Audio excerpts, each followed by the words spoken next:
Hi, everybody. This is Mrs. Robin, and I'm going to be reading to you for Women's History Month. I'm the science educator for the people and kids, and I couldn't let this wonderful Women's History Month go by without reading a book to you about the first Latina astronaut, Ellen Ochoa. So the name of the book is The Astronaut with a Song for the Stars, the story of Ellen Ochoa, and it's by Julia Finley Mosca. Okay, so let's start. Settle back. The story of Dr. Ellen Ochoa. If you have a mission, a dream to explore, but no one like you has achieved it before, listen up to this tale of one-star engineer, Dr. Ellen Ochoa, a space pioneer.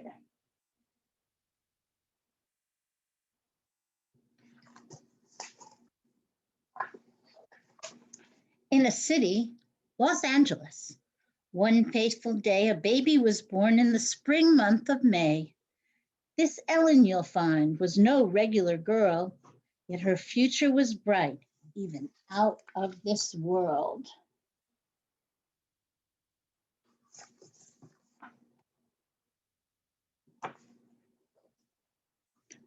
A granddaughter of immigrants, Ellen was tough. All her Mexican relatives, they've had it rough. Her father would tell her, when I was in school, people thought that Latinos would dirty the pool. Not so nice. We could swim in the water, but nice as that seemed, we were only allowed right before it was cleaned. The racism hurt. It was hateful and wrong, and it taught him his children would need to be strong.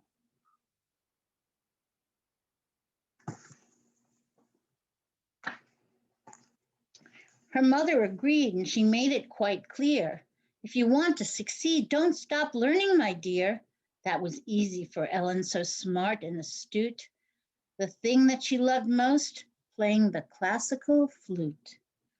I'll be a musician, she thought as she grew, an orchestra flautist. Hey, that's what I'll do.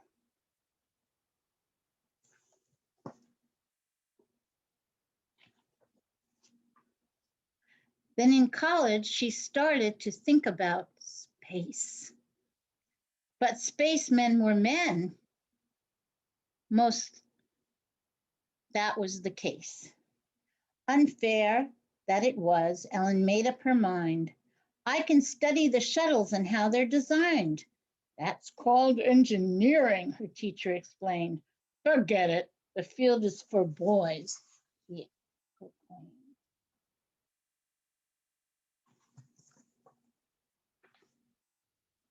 Well, never you fear, Ellen got that degree, and she saw Sally Ride, who was the first American woman astronaut, go to space on TV. The first astronaut woman, that's what she knew. If Sally can do it, then I'll do it too.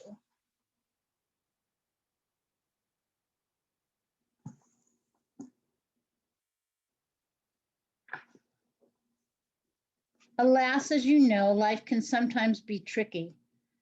The path to that dream, let's say it got somewhat sticky. She tried out for space school, and what came of that? The elite NASA program rejected her flat.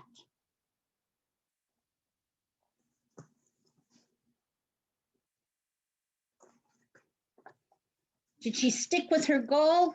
Oh, you bet. She had brains. She learned more about rockets and piloting planes. She invented 3 systems which used beams of light, help computers to see that eyes couldn't quite. Apparently she was good at engineering and good at science. These are things that make astronauts. Okay. And boom, it was time. NASA finally took notice. You're in, they declared. We admire your focus. The training was hard, no rest or recovery, and at last it played off. Ellen boarded Discovery, which was one of the space shuttles. 10, say it with me, 9, 8, 7, 6, 5, 4, 3, 2, 1. Lift off.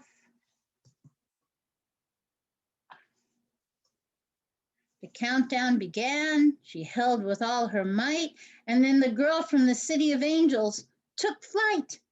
Up, up, and away. And let's see if I can get the whole picture.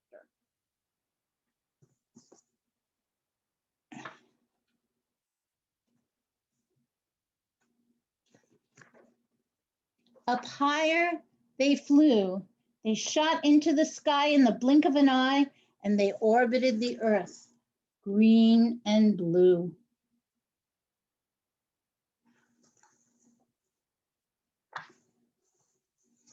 Now, guess what she did up so far away? Well, she took out her flute and she started to play. But in space, people float, so she strapped down her feet, or she'd go for a loop with each tweety-dee-dee.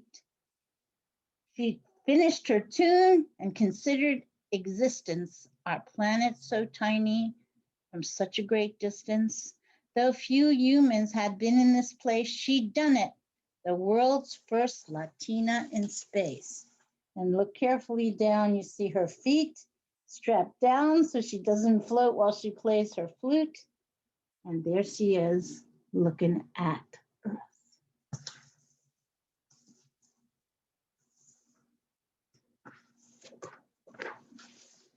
They're thinking, that's awesome. You're right. It was sweet.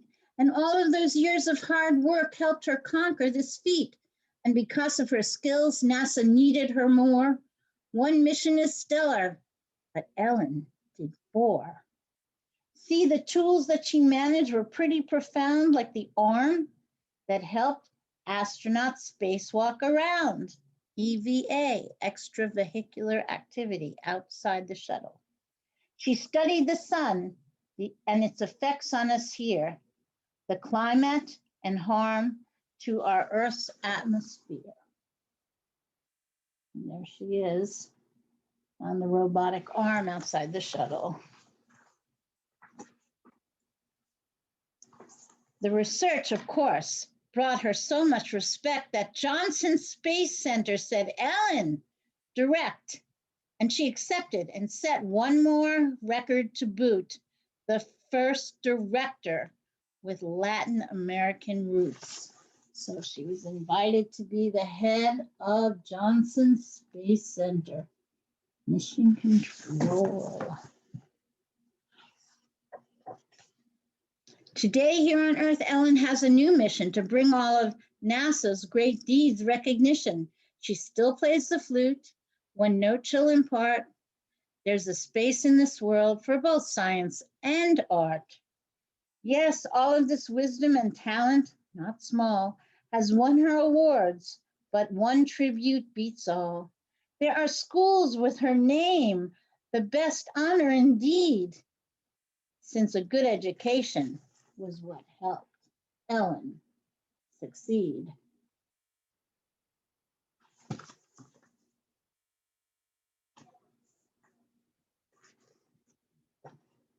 So, if life knocks you down, lift your eyes to the sky. Get the dust off your wings, get back up. You can fly with persistence and knowledge. You will surely go far. Keep your head up like Ellen and shoot for the stars. So that means if you try hard enough, you should be able to get your dreams come true. And the last page says, dear readers, always persevere. That means work hard and take things one step at a time. Sometimes it can be hard to think about going after such a big goal, but if you break it down step by step, you'll often find it's a lot more doable. Dr. Ellen Ochoa. And here's the last page. And here is the letter, and there is a picture of our first Latina astronaut. And if you were to go to our bookstore and get this book, there are a bunch of facts and tidbits from the author's chat with Ellen Ochoa, and also a timeline of her life story.